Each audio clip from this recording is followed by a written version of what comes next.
नमस्कार, आप देख रहे हैं जनसंवाद 24x7। जीरो टॉलरेंस की सरकार, जहां भ्रष्टाचार का नहीं कोई नामो निशान, उसके बाद भी अवैध कॉलोनियों पर रोकथाम नहीं लग पा रही।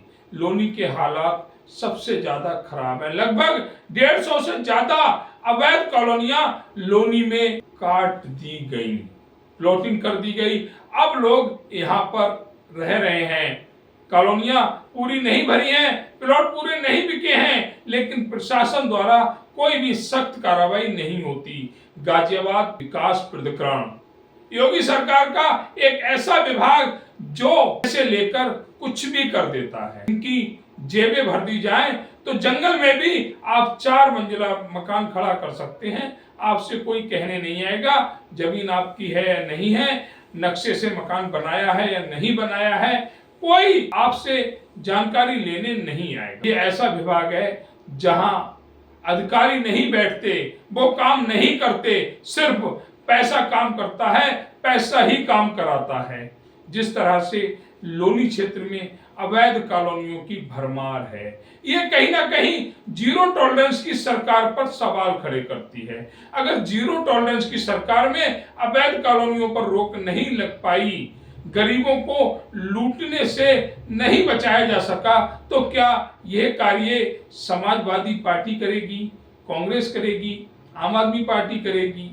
एक तरफ महाराज योगी आदित्यनाथ लगातार जनहित में एक बहुत से कार्यों की संरचना कर चुके हैं, लोगों को घर बैठे लाभ दिए जा रहे हैं, परंतु अवैध कॉलोनी या अवैध प्लॉटिंग पर रोक ना लगना कहीं ना कहीं उनके जनहित के कार्यों पर भी सवाल खड़े करता है। जिस तरह से लोनी के अंदर मुस्लिम प्रॉपर्टी डीलर, ज्यादातर प्रॉपर्टी डीलर कॉलोनाइजर मुस्लिम हैं, यह लोगों को फंसाने का कार्य कर रहे हैं। बात चाहे चिरौली रोड की हो, जहां उच्च न्यायालय के रोक के बावजूद भी कॉलोनी काटी जा रही है। कोई राजू कुरैशी नामक व्यक्ति अवैध रूप से प्लॉटिंग कर रहा है। बात गांव बदरपुर की हो, बात गढ़ी सबलू की हो, जहां निठौरा रोड पर अवैध कॉलोनियों का जाल पड़ा हुआ है। ऐसे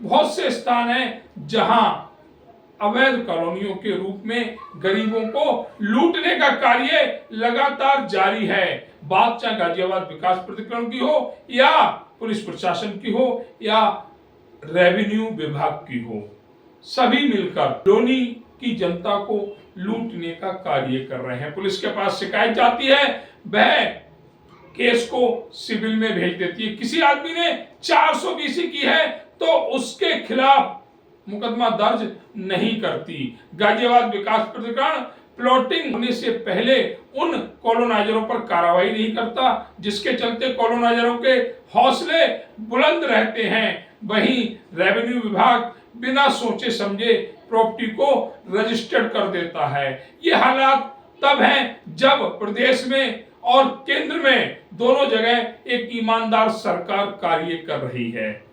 अगर ईमानदार सरकार के कार्यकाल में भी ऐसी कॉलोनियों पर रोक नहीं लगी, गरीब लुटने से नहीं बचे, तो फिर यह रोक लगेगी कब? सवाल है कि आखिर लोनी क्षेत्र में अवैध कॉलोनियों पर अब तक रोक क्यों नहीं लग पाई? पिछले 9 साल से भारतीय जनता पार्टी उत्तर प्रदेश में राज कर रही है, लेकिन उसकी सत्ता में भी इस तरह के अवैध कार्य अगर संचालित हो रहे हैं तो कहीं ना कहीं सत्ता पर सवाल खड़ा होना लाजमी है। जिस तरह से लोनी में कॉलोनाइजर आम आदमी को, गरीब जनता को लूटने का कार्य कर रहे हैं, तरह तरह के झांसे दिए जा रहे हैं। कोई कहता है मेट्रो स्टेशन के 2 किलोमीटर पास कॉलोनी है, कोई कहता है हाईवे के 1 किलोमीटर नजदीक कॉलोनी है, कोई कहता है बिजली, पानी, सड़क सब कुछ कॉलोनी में मौजूद है।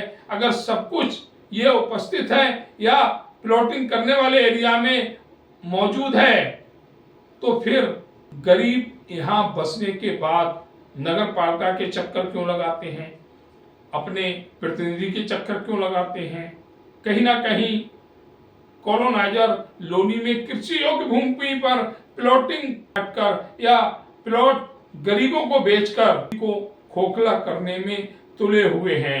देख सकते हैं कि लोनी में जितने भी कॉलोनाइजर हैं, हर हफ्ते हर महीने उनकी गाड़ियां बदल जाती हैं। अगर वह गरीबों की सेवा कर रहे हैं, गरीबों को नो लॉस नो प्रॉफिट पर प्लॉट बेच रहे हैं, तो फिर उनकी हवेलियां दिन पर दिन खूबसूरत क्यों होती जा रही हैं और गरीब जो अपनी पत्नी के गहने बेचकर प्लॉट ले रहा है, उसे उस प्लॉट पर कब्जा भी नहीं मिल रहा है। आखिर लोनी में इस तरह के कार्यों पर कब लगेगी रोक? एक तरफ लोनी विधायक नंदकिशोर गुर्जर लगातार अवैध कॉलोनियों पर रोक लगाने के पक्ष में है, लेकिन ऐसा लगता है कि सरकार के अधिकारी उनकी भी बातें नहीं सुन रहे हैं, जिसके चलते लगातार लोनी में अवैध कॉलोनियों का अवैध रूप से प्लॉट काटने का धंधा जोरों शोरों से चल रहा है।